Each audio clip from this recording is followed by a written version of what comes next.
Shalom sahabat Gebada, bagaimana kabar Anda? Kiranya kebersamaan dalam Gebada terus menyemangati kita semua untuk semakin mengikuti firman Tuhan secara utuh. Agar kita dapat semakin bertumbuh.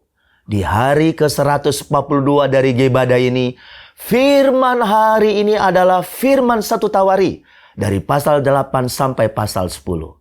Silsilah keturunan yang dimulai dari 1 Tawari pasal 1 berakhir pada pasal 8 dengan memperkenalkan keturunan Benyamin. Bagian tersebut secara khusus berbicara tentang silsilah keturunan suku Benyamin yang tinggal di Gibeon dan Yerusalem serta keluarga Saul yang termasuk dalam suku Benyamin. Lalu dalam pasal 9 terdapat daftar bangsa Israel yang kembali ke Yerusalem dari tawanan perang di Babel. Diperkenalkan dengan urutan imam, orang Lewi, penunggu pintu, dan pekerja di bait Allah.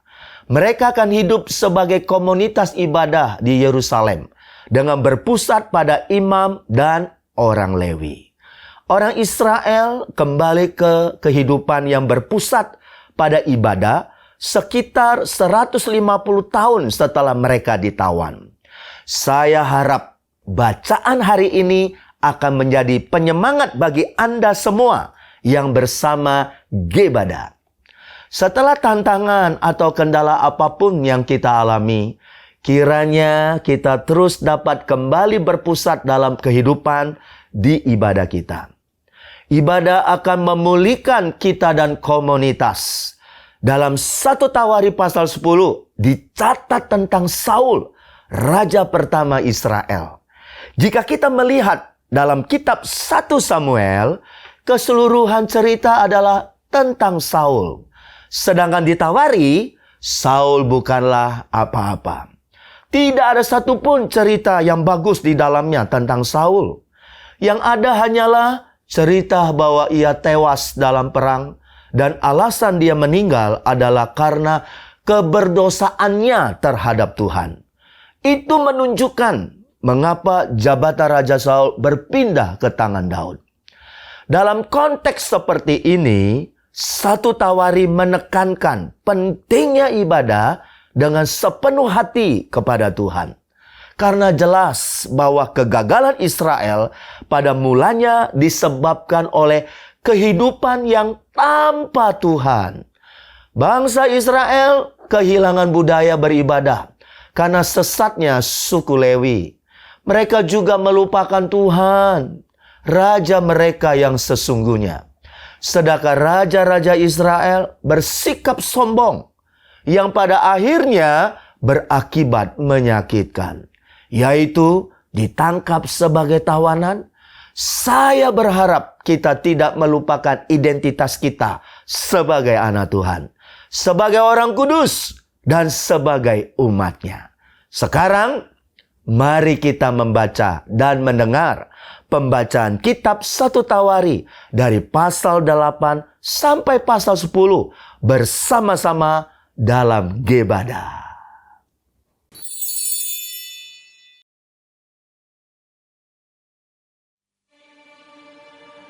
Benyamin memperanakan Bela, anak sulungnya. Ashibel, anak yang kedua. Ahrah, anak yang ketiga. Noha, anak yang keempat. Dan Rafa, anak yang kelima. Anak-anak Bela ialah Adar, Gera, Abihud, Abisua, Naaman, Ahoa, Gera, Sefufan, dan Huram. Inilah anak-anak Ehud. Mereka ini adalah kepala-kepala puak penduduk Geba yang diangkut ke dalam pembuangan ke Manahat.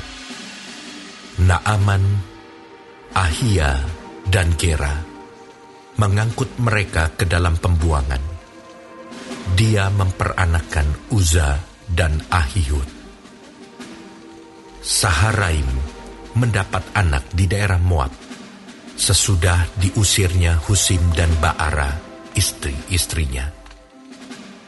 ia mendapat anak dari Hodes istrinya, yakni Yobab, Zibia, Mesa, Malkam, Yeus, Sokhia, dan Mirma.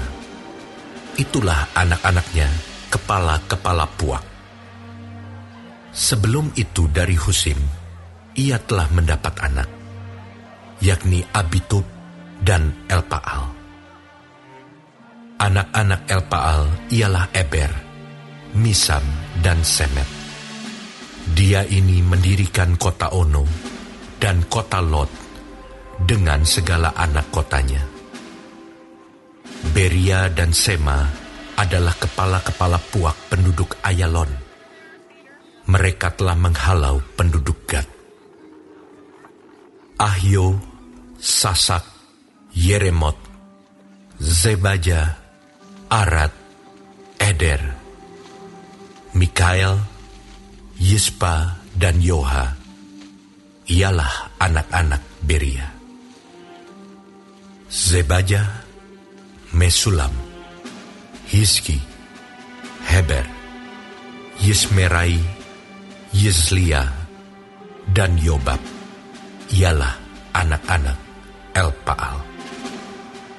Yakim, Zikri, Zabdi, Elioenai, Ziletai, Eliel, Adaya, Beraya, dan Simrat ialah anak-anak Sime. Yispan, Eber, Eliel, Abdon, Zikri, Hanan. Hananya, Elam, Antotia, Yifdea, dan Pnuel ialah anak-anak Sasak. Samserai, Seharia, Atalia, Yaaresya, Elia, dan Sikri ialah anak-anak Yeroham. Itulah para kepala puak, para kepala menurut keturunan mereka. Mereka ini diam di Yerusalem. Tetapi di Gibeon diam bapa Gibeon, yakni Yeiel, dan nama istrinya ialah Maakah. Anak sulungnya ialah Abdon, lalu Sur, Kish, Baal, Nadab, Gedor, Ahio, Zeker, dan Miklot yang memperanakan Simea. Juga mereka ini pergi diam berdekatan dengan saudara-saudara mereka di Yerusalem, bersama-sama saudara mereka yang lain.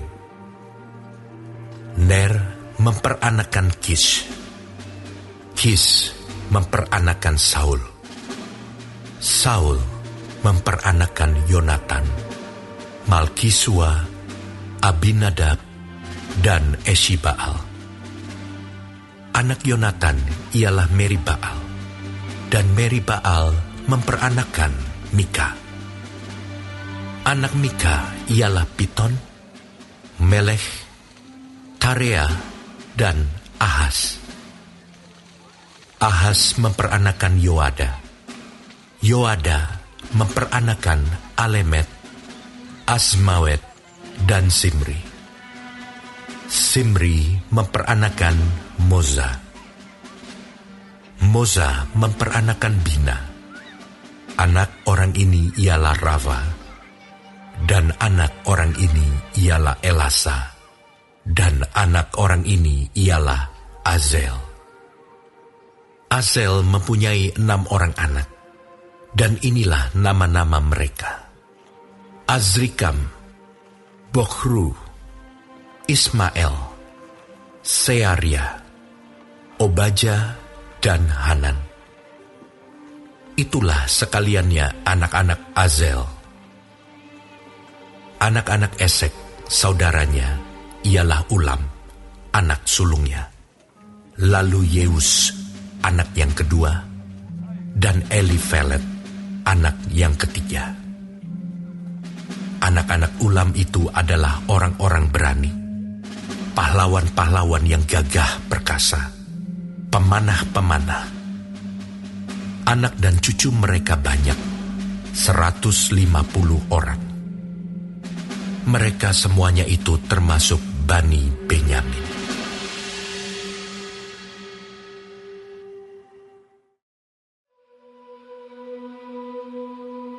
Seluruh orang Israel telah terdaftar dalam silsilah. Mereka tertulis dalam kitab Raja-Raja Israel, sedang orang Yehuda telah diangkut ke dalam pembuangan ke Babel, oleh karena perbuatan mereka yang tidak setia. Dan orang-orang yang mula-mula menetap kembali di tanah-tanah milik mereka, di kota-kota mereka, ialah orang Israel awam, para imam, orang-orang Lewi, dan para budak di bait Allah. Di Yerusalem tinggal orang-orang dari Bani Yehuda, dari Bani Benyamin, dari Bani Efraim, dan Manasye.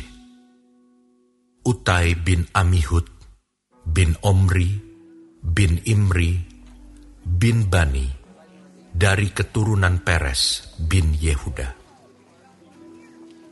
Dan dari orang Syela ialah Asaya, anak yang sulung dengan anak-anaknya. Dari keturunan Zerah ialah Yeuel, dengan sanak saudaranya, 690 orang. Dari Bani Benyamin ialah Salu bin Mesulam, bin Hodawya, bin Hasenua, Yibnea bin Yeroham, Ela bin Uzi, bin Mikri, dan Mesulam bin Sefaca, bin Rehuel, bin Yibnia, dengan sanak saudara mereka, menurut keturunan mereka, 956 orang. Semua orang itu adalah kepala puak. Dari para imam ialah Yedaya, Yoyarib, Yakin, Azaria bin Hilkia, bin Mesulam, bin Zadok, bin Merayot, bin Ahitub, pemuka rumah Allah. Lalu Adaya bin Yeroham, bin Pasyur, bin Malkia, dan Masai bin Adiel, bin Yasera, bin Mesulam, bin Mesilemit, bin Imer, dengan sanak saudara mereka, kepala-kepala puak, 1.760 orang. Orang-orang tangkas untuk menyelenggarakan ibadah di rumah Allah. Dari orang-orang Lewi ialah Semaya bin Hasub, bin Azrikam, bin Hasabiah, dari keturunan Merari. Lalu Bakbakar, Heres, Galal, dan Matanya bin Mika, bin Sikri, bin Asaf, serta Obaja bin Semaya, bin Galal, bin Yedutun, dan Berekia bin Asa, bin Elkana, yang diam di desa-desa orang Netofa. Penunggu-penunggu pintu gerbang ialah Salum, Akub, Talmon, dan Ahiman, dengan sanak saudara mereka. Salum ialah kepala. Sampai sekarang mereka ada di pintu gerbang raja di sebelah timur. Merekalah penunggu-penunggu pintu gerbang perkemahan Bani Lewi. Salum bin Kore, bin Ebiasaf, bin Korah, dan saudara-saudara sepuaknya, yakni orang-orang Korah, mempunyai tugas jabatan sebagai penjaga-penjaga ambang pintu kemah, seperti bapa-bapa mereka bertugas di perkemahan Tuhan sebagai penjaga-penjaga pintu masuk. Pinehas bin Eleazar mengepalai mereka sebelumnya. Tuhan kiranya menyertai dia. Zakaria bin Meselemia adalah penunggu pintu kemah pertemuan. Mereka semuanya yang terpilih menjadi penunggu ambang pintu, ada 212 orang.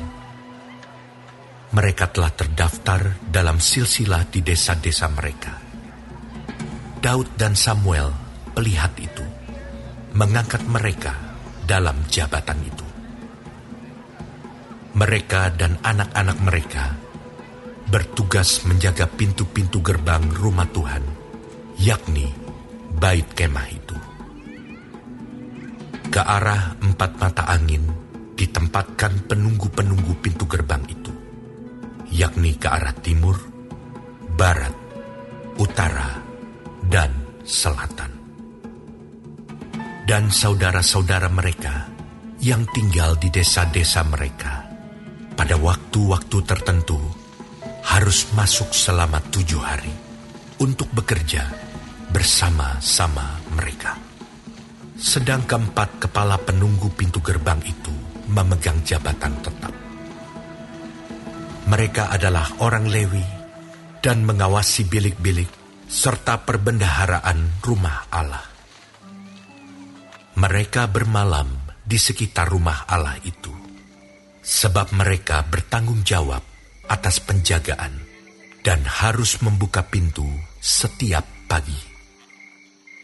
Sebagian dari mereka mengurus perkakas ibadah. Mereka menghitung perkakas itu pada waktu dimasukkan dan dikeluarkan. Sebagian dari mereka ditugaskan mengurus perabotan, yakni segala perabotan tempat kudus, dan mengurus tepung yang terbaik, anggur, minyak, kemenyan, dan rempah-rempah. Sedangkan beberapa orang imam menyediakan campuran rempah-rempah. Matija, salah seorang Lewi, anak sulung Salum, orang Korah itu, mendapat tugas tetap untuk mengolah roti. Dan sebagian dari anak-anak orang Kehat, yakni dari sanak saudara mereka, mengurus roti sajian untuk disediakan setiap hari Sabat. Dan inilah para penyanyi, kepala-kepala puak orang Lewi, yang diam di bilik-bilik dan bebas dari pekerjaan lain. Sebab siang dan malam mereka sibuk dengan pekerjaannya. Itulah para kepala puak orang Lewi, para kepala menurut keturunan mereka. Mereka ini diam di Yerusalem. Di Gibeon diam bapa Gibeon, yakni Yeiel, dan nama istrinya ialah Maakah. Anak sulungnya ialah Abdon, lalu Zur, Kish, Baal, Ner, Nadab, Gedor, Ahio, Zakaria, dan Miklot. Miklot memperanakan Simeam. Juga mereka ini pergi diam berdekatan dengan saudara-saudara mereka di Yerusalem, bersama-sama dengan saudara mereka yang lain. Ner memperanakan Kis. Kis memperanakan Saul. Saul memperanakan Yonatan, Malkisua, Abinadab, dan Eshibaal. Anak Yonatan ialah Meribaal, dan Meribaal memperanakan Mika. Anak Mika ialah Piton, Melek, Tahrea, dan Ahas. Ahas memperanakan Yaira. Yaira memperanakan Alemet, Asmawet, dan Simri. Simri memperanakan Moza. Moza memperanakan Bina, dan anak orang ini ialah Refaya, dan anak orang ini ialah Elasa, dan anak orang ini ialah Azel. Azel mempunyai 6 orang anak, dan inilah nama-nama mereka: Azrikam, Bokhru, Ismail, Searia, Obaja, dan Hanan. Itulah anak-anak Azel.